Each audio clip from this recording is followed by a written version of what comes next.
علیہ وسلم نے علی بن ابی طالب علیہ السلام کا ہاتھ مبارک لیا فقال من كنت مولا فعلی علیہ السلام مولا فقال عمر بن الخطاب بخن لك یا ابن ابی طالب. عمر بن الخطاب نے کہا کہ بڑا مبارک ہو آپ کو یا علی ابن ابی طالب علیہ الصلوۃ والسلام. جی سر سوال کر سکتا ہوں؟ اجازت ہے تو؟ جی سر حکم کریں. جی احسن علیہ صاحب، میں یہ سوال کر رہا ہوں کہ اللہ کے نبی صلی اللہ علیہ وسلم کے اوپر ہم ایمان لے کر ہے نا، قرآن میں بھی یہ ہے نا، الیوم اکملت لکم دینکم واتممت علیکم نعمتی ورضیت لکم الاسلام دینا. اب یہ چھٹویں پارے کے اندر ہے نا. تو اللہ نے جناب محمد رسول اللہ صلی اللہ علیہ وسلم کے اوپر ایمان لے کر آنے کے سے فرما کر اس میں اب ہمیں یہ نہیں کہ اب جس طرح آپ کی مثال دیکھیں مودی کی حکومت ہو، اب جیسے کہ سعودی عرب کی حکومت اگر انڈیا کے اندر کوئی بھی حاکم ادھر میں آ جائے انڈیا میں تو اس کی تو حکومت نہیں رہتی نا، اس کی تو ناقص ہو جاتی نا. اسی طرح مودی اگر سعودی عرب آ جائے یا امریکہ آ جائے تو اس کا حکم نہیں چلتا نا. اسی طریقے سے میں یہ آپ سے سوال کر رہا ہوں کہ آپ کو بھی الحمدللہ اس سے فائدہ ہو جائے اور لوگوں کو بھی یہ معلومات ہو جائے کہ ہمیں جو ایمان جو لے کر نا جناب محمد رسول اللہ صلی اللہ علیہ وسلم کے پر نا، جب ہمیں جناب محمد رسول اللہ صلی اللہ علیہ وسلم کے اوپر جب ہم ایمان لے کر آگے تو مولا علی علیہ السلام سے پر ہمیں تو ان کے پر ہم کا موجود تو نہیں نا اس وقت میں. مثال کے طور پر تو پیغمبر کو اگر مانتے ہیں نا، پیغمبر کو اگر مانتے ہیں تو پیغمبر صلی اللہ علیہ وسلم نے فرمایا کہ نماز پڑھو. اب کوئی شخص کہتا ہے کہ میں تو ایمان لایا ہوں، میں نماز پڑھنے کی کیا ضرورت ہے؟ تو یہ تو جہالت ہے نا. اگر کوئی کہتا ہے کہ میں نے تو پیغمبر صلی اللہ علیہ وسلم پہ ایمان لایا ہوں، اب روزہ رکھنے کی کیا ضرورت ہے، حج جانے کی کیا ضرورت ہے؟ یہ تو بالکل یہ کہنے کی بات ہی نہیں ہے. تو اسی طرح اسی پیغمبر صلی اللہ علیہ وسلم نے فرمایا، میں نے صحیح حدیث آپ کو دکھایا بھائی، صحیح حدیث دکھایا کہ پیغمبر صلی اللہ علیہ وسلم نے فرمایا کہ میرے بعد اگر تم گمراہ نہیں ہونا چاہتے تو تم میری اہل بیت علیہ السلام کی اتباع کرو. لیکن وہ اور یہ صرف ہم سے نہیں کہا، یہ ابو بکر عمر پہ بھی کہا ہے. ابو بکر عمر وہ تو وہیں پہ موجود تھے. ہاں تو ان کو واجب تھا کہ ان کی اتباع کریں، اور آپ بھی واجب ہے، آپ بھی واجب ہے کہ ان کی اتباع، اہل بیت علیہ السلام کی اتباع کریں. موجود تو نہیں نا، جیسے کہ میں آپ کی بات پیغمبر دیکھیں، پیغمبر موجود ہیں، پیغمبر موجود ہیں یا نہیں؟ پیغمبر موجود ہیں یا نہیں؟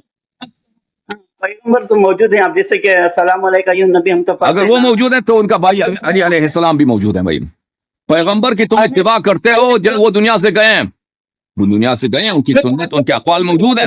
اسی طرح امیر المؤمنین علی علیہ السلام، اہل بیت الطاہرین علیہ السلام، ان کی سنن ان کے فرامین موجود ہیں. اس طرح نہیں ہے کہ شخص اگر سامنے ہے تو اتباع کریں گے، اگر سامنے نہیں ہے تو اتباع نہیں کریں گے. یہ کیسی بات ہوئی بھائی؟ جہاں تک اس آیت کا تعلق ہے الیوم اکملت لکم دینکم، ملاحظہ فرمائیے میرے ہاتھ میں شواہد التنزیل ہے، ملاحظہ فرمائیے عزیزو، شواہد التنزیل لقواعد التفضیل تألیف الحاکم الحسکانی الحافظ الكبیر عبداللہ بن عبداللہ المعروف بالحاکم الحذاء الحنفی، یہ حنفی مذہب سے تعلق رکھتے ہیں. اچھا، کتاب چھپی ہے مؤسسۃ العالمی للمطبوعات بیروت میں سنہ 1974 میں. الیوم اکملت لکم دینکم واتممت علیکم نعمتی ورضیت لکم الاسلام دینا. یہاں پہ کئی ایک حدیث لے کے آتے ہیں.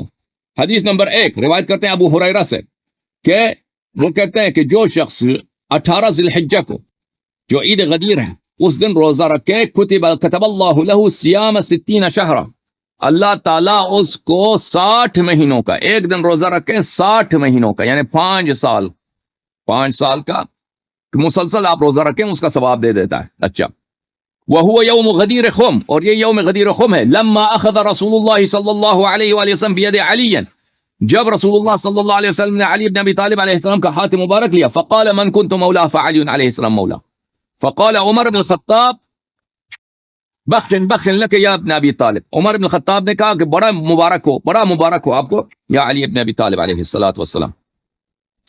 اگلا حدیث ہے ابو سعید خدری سے کہ رسول اللہ صلی اللہ علیہ وآلہ وسلم لما نزلت هذه الآیہ، جب یہ آیت نازل ہوئی ہے، آیہ الیوم اکملت لکم دینکم، فرمایا اللہ اکبر علی اکمال الدین و اتمام النعمہ، اللہ بہت بڑا ہے، اللہ کا شکر ہے کہ اللہ نے دین کامل کیا ہے، نعمت تمام کیا ہے. ورضا رب العالمین، اور برسالتی، اور اللہ تعالیٰ راضی ہے میرے رسالت سے، وولایتی، علی ابن ابی طالب من بعدی، اور اللہ تعالیٰ راضی ہو گئے علی ابن ابی طالب علیہ السلام کی ولایت سے. جو کہنے کا مقصد یہ حدیث بہت زیادہ ہے، میں ایک دو حدیث میں نے پڑھی ہے. الیوم اکملت لکم دینکم واتممت علیکم نعمتی ورضیت لکم الاسلام دینا. یہ کب نازل ہوئی ہے؟ یہ غدیر خم میں نازل ہوئی، 18 ذی الحجہ کو نازل ہوئی ہے. یہ اس کا کہ اگر رسول پاک صلی اللہ علیہ وسلم کے بعد علی علیہ الصلوۃ والسلام ولی ہیں، امام ہے، تو دین کامل ہے. اگر نہیں ہے وہ تو دین ناقص ہے.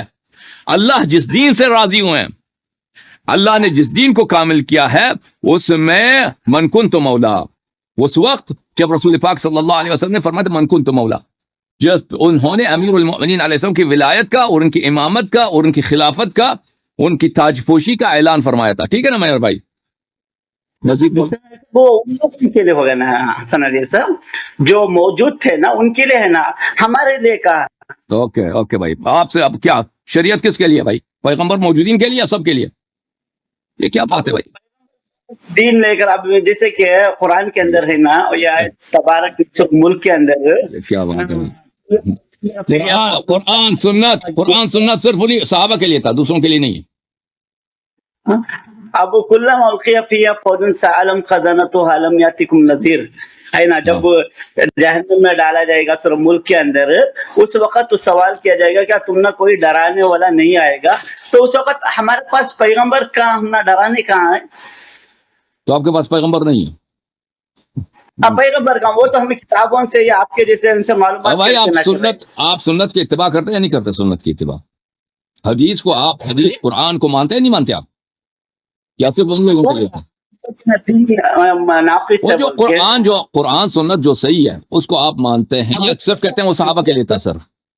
ہاں، نبی اکرم صلی اللہ علیہ وسلم کی مہر تو نہیں ہے نا، اس کو سیل تو لگا کو نہیں نا، یہ میرا دین ہے. اسی طرح جیسے کہ سلسلہ بسلسلہ آپ چل کس کر چیز بھی کی نہیں اتباع کرتے ہو بھائی؟ قرآن و سنت میں اگر کہتے ہیں سیل نہیں ہے بھائی، تو کس آپ دین کیا ہے بھائی؟ میں سمجھ رہا ہوں آپ مسلمان ہیں بھائی، آپ کیا کس کی اتباع کرتے ہو؟ قادیانی ہو؟ نہیں، کس کی اتباع کرتے ہو؟ وہ تمام مسلمین کر رہا ہے نا. اوکے اوکے بھائی، مجھے سمجھ نہیں آئی بھائی. اگر دیکھیں بھائی، سب مسلمانوں کے اس بات کا اجماع ہے کہ قرآن اور صحیح حدیث، یہ اگر ثابت ہو جائے کہ کوئی حدیث صحیح ہے تو وہ واجب الاتباع ہے. اس طرح نہیں کہتے کہ یہ تو پرانے والوں کے لیے تھا، ہمارے لیے نہیں ہے. یہ تو کسی مسلمان کا قول یہ نہیں. آپ عجیب بات کر رہے ہیں میرے بھائی، پتہ نہیں آپ کے ذہن میں کیا ہے، مجھے سمجھ نہیں آ رہی. صحیح جواب اب اس کے اسی لیے نا میں آپ سے ماشاءاللہ علم ہے آپ کے پاس. میں یہ چاہ رہا ہوں کہ جیسے کہ میں وہ اللہ کے نبی صلی اللہ علیہ وسلم کے دور میں جن لوگوں کی تھے انہوں نے ان کی اتباع کرنا تھا. اب جیسے کہ موسیٰ علیہ السلام کی تو آپ کس کی اتباع کرتے ہو؟ تو آپ کے پاس کوئی دوسرا نبی ہے؟